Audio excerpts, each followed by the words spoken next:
ଆଜିର ଗପ ଛଅ ଅନ୍ଧ ଏବଂ ହାତୀ। କିଛି ଅନ୍ଧ ବ୍ୟକ୍ତି ଶୁଣିଲେ ଯେ ଗ୍ରାମରେ ଏକ ଅଜଣା ପଶୁ ହାତୀ ଅଣାଯାଇଛି, କିନ୍ତୁ ସେମାନେ ଏହା କିପରି ଦେଖାଯାଏ ଏବଂ ଏହାର କେମିତି ଆକୃତି ଏହା ବିଷୟରେ ଅଜ୍ଞାତ ଥିଲେ। ସେମାନେ ଜାଣିବାକୁ ଉତ୍ସୁକ ହୋଇ କହିଲେ, ଆମେ ଏହାକୁ ଛୁଇଁ ଜାଣିବା ଉଚିତ, କାରଣ ଆମର ସ୍ପର୍ଶ କ୍ଷମତା ଅନେକ ବେଶୀ। ତେଣୁ ସେମାନେ ହାତୀକୁ ଖୋଜି ଖୋଜି ଚାଲିଲେ ଏବଂ ଭେଟିବା ପରେ ଏହାକୁ ଛୁଇଁ ଦେଖିବାକୁ ଲାଗିଲେ। ପ୍ରଥମ ଅନ୍ଧ ଯେଉଁଠି ହାତ ଦେଲେ ସେଇଠି ହାତୀର ଶୁଣ୍ଡ ଥିଲା। ସେ କହିଲେ, ହାତୀ ଏକ ମୋଟା ସାପ ପରି। ଦ୍ୱିତୀୟ ଅନ୍ଧ ଯେଉଁଠି ଛୁଇଁଲେ ସେଇଠି ହାତୀର କାନ ଥିଲା। ସେ କହିଲେ, ହାତୀ ଏକ ବଡ଼ ପଙ୍ଖା ପରି। ତୃତୀୟ ଅନ୍ଧ ହାତୀର ଗୋଡ଼ ଛୁଇଁ କହିଲେ, ହାତୀ ଏକ ଗଛର ଗଣ୍ଡି ଭଳି ହୋଇଥାଏ। ଚତୁର୍ଥ ଅନ୍ଧ ଯେଉଁଠି ହାତ ଦେଲେ ସେଇଠି ହାତୀର ଦେହ ଥିଲା।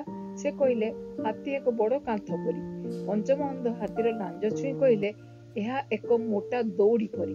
ଶେଷ ଅନ୍ଧ ହାତୀର ଦାନ୍ତ ଛୁଇଁ କହିଲେ, ହାତୀ ଏକ କଠିନ ତୀକ୍ଷ୍ଣ ବର୍ଚ୍ଛା ଭଳି।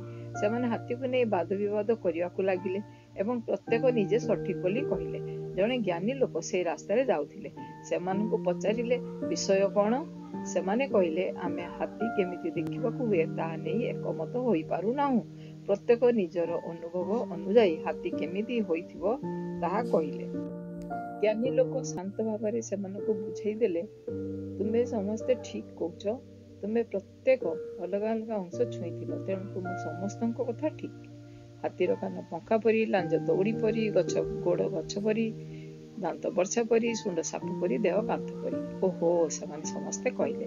ପୁଣି ଆଉ ବାଦ ବିବାଦ ହେଲା ନାହିଁ। ସେମାନେ ଖୁସି ଅନୁଭବ କଲେ ଯେ ସେମାନେ ସମସ୍ତେ ଠିକ୍ ଥିଲେ।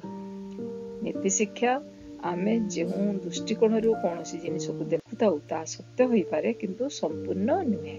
ସମ୍ପୂର୍ଣ୍ଣ ସତ୍ୟ ଜାଣିବା ପାଇଁ ସମସ୍ତ ତଥ୍ୟ ବିଚାର କରିବାକୁ ପଡ଼ିଥାଏ।